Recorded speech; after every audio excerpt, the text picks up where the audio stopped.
Olá, graça e paz. Essa é a Bíblia em Histórias Vivas e hoje nós vamos mergulhar aqui nos capítulos 7 a 9 do livro de Juízes. E vamos ver aqui o que acontece quando Deus mostra que a vitória não vem da força humana, mas vem dele. E antes da gente começar, eu quero lembrar você que esse áudio ele não substitui a leitura da Bíblia. Ele é apenas um convite aí para a gente mergulhar mais ainda na palavra, e desenvolver aqui, nesse tempo, intimidade com o Pai. Amém, queridos? Vamos lá. Depois de tudo que Deus já havia feito na vida de Gideão, chegou o momento do grande confronto contra os midianitas. Gideão, que também passou a ser chamado de Jerubbaal, após destruir ali o altar de Baal, ele reuniu um exército para lutar contra aqueles inimigos que há anos oprimiam Israel. Ao todo, Gideão reuniu 32 mil homens. Para qualquer militar, parecia um bom número, mas Deus tinha outro plano. O Senhor disse a Gideão que o exército era grande demais, porque se Israel vencesse assim, o povo poderia pensar que a vitória tinha vindo da própria força. Então Gideão anunciou: quem estivesse com medo poderia voltar para casa. E naquele momento, 22 mil homens foram embora. Restaram ali 10 mil. Mesmo assim, Deus disse que ainda eram muitos. Então o Senhor levou os homens até um riacho para beber água. Alguns se ajoelharam para beber diretamente da água, outros pegaram a água com a mão e a levaram até a boca, atentos ao redor. Deus escolheu apenas os 300 homens que beberam levando a água com a mão. Agora imagine a situação. De 32 mil homens, sobraram apenas 300. Enquanto isso, o exército dos midianitas era enorme, espalhado pelo vale como uma multidão impossível de contar. Humanamente falando, aquela batalha parecia perdida antes mesmo de começar.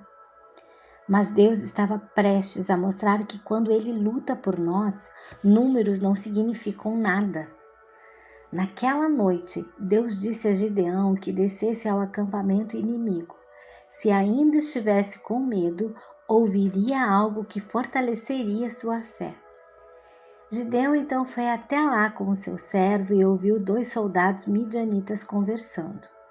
Um deles contou um sonho em que um pão de cevada rolava pelo acampamento e derrubava uma tenda.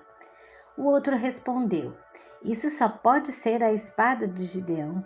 Deus entregou os midianitas nas mãos dele. Quando Gideão ouviu aquilo, se ajoelhou e adorou a Deus. Depois voltou para os 300 homens e disse: levantem-se, o Senhor entregou o exército midianita em nossas mãos.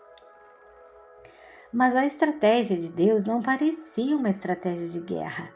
Cada homem recebeu uma trombeta, um cântaro de barro e uma tocha escondida dentro do cântaro. Durante a noite eles cercaram um acampamento inimigo e no momento certo tocaram as trombetas, quebraram os cântaros e as tochas brilharam na escuridão e todos gritaram: pelo Senhor e por Gideão. O barulho, as luzes e os gritos causaram pânico no acampamento inimigo. Confusos e aterrorizados, os midianitas começaram a lutar uns contra os outros e fugiram em desespero. Assim, com apenas 300 homens, Deus deu uma vitória impossível a Israel. Depois da batalha, Gideão perseguiu os inimigos que fugiam e capturou os reis midianitas, Zebá e Zalmuna, encerrando definitivamente aquela opressão sobre Israel. Logo depois da vitória, o povo pediu que Gideão governasse sobre eles como rei. Mas Gideão respondeu: eu não governarei sobre vocês. O Senhor governará sobre vocês. Mesmo assim, Gideão pediu os brincos de ouro tomados dos inimigos e fez com eles um éfode. Com o tempo, o povo passou a tratar aquele objeto como algo sagrado, e aquilo acabou se tornando uma armadilha espiritual para Israel. Depois que Gideão morreu, o povo novamente se afastou de Deus. E entre muitos filhos de Gideão, havia um chamado Abimeleque, filho de uma concubina. Abimeleque decidiu que se tornaria rei. Então foi até os parentes de sua mãe na cidade de Siquém e conseguiu o apoio deles. Com todo o dinheiro tirado do templo de um deus pagão, ele contratou homens violentos e aconteceu algo terrível.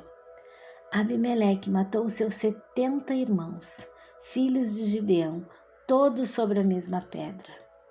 Mas um deles escapou, Jotão, o filho mais novo. Depois disso, Abimeleque foi proclamado rei em Siquém. Quando Jotão soube disso, ele subiu ao monte Gerizim e contou uma parábola. Ele disse que as árvores decidiram escolher um rei. Chamaram a oliveira, a figueira e a videira, mas todas recusaram. Então chamaram um espinheiro que aceitou governar. Com essa história, Jotão mostrou que quando pessoas sábias não assumem responsabilidades, às vezes os perigosos acabam no poder. Com o tempo surgiram conflitos entre Abimeleque e os líderes de Siquém. A cidade que o havia coroado começou a se rebelar contra ele. Abimeleque atacou Siquém, destruiu a cidade e matou os moradores. E depois atacou outra cidade chamada Tebes. Durante o ataque, as pessoas se refugiaram dentro de uma torre. Quando Abimeleque se aproximou para incendiá-la, uma mulher lançou uma pedra de moinho que caiu sobre sua cabeça e esmagou seu crânio. Ferido e morrendo, ele pediu a seu escudeiro que o matasse para que não dissessem que havia sido morto por uma mulher. Mas a Bíblia deixa algo claro. Deus fez cair sobre Abimeleque todo o mal que ele havia feito ao matar seus irmãos. E assim se cumpriu também a palavra de Jotão. Quando olhamos para essa história à luz de toda a Bíblia, nós vemos algo ainda mais profundo. Gideão foi usado por Deus para libertar o povo, mas ainda era um homem falho. Israel precisava de um libertador maior. E é aí que Jesus se revela nessa história. Jesus é o verdadeiro libertador que veio não apenas para vencer batalhas, mas para nos libertar do pecado e restaurar nossa relação com Deus.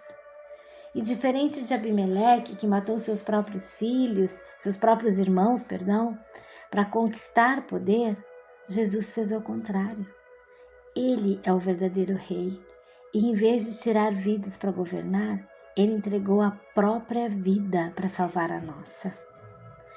Essa é a Bíblia em histórias vivas, e essa história nos lembra de algo muito profundo. Deus ele usa pessoas improváveis como Gideão e seus 300 homens para realizar milagres. Mas ela também nos alerta que corações dominados pela ambição, pelo orgulho e pela violência acabam colhendo suas próprias consequências. Mesmo quando os bastidores da história parecem confusos, Deus continua vendo tudo. Deus continua julgando com justiça e conduzindo cada detalhe. E diante de tudo isso, fica uma pergunta para nós. Quem realmente governa o nosso coração? Nós mesmos ou o Senhor? Que hoje Deus fortaleça a nossa fé, acalme o nosso coração e nos ajude a confiar mais nele do que na nossa própria força. Amém, queridos? E que você aí caminhe em paz, sabendo que Deus continua no controle de todas as coisas, mesmo quando a gente não consegue entender tudo. Um grande abraço, até amanhã.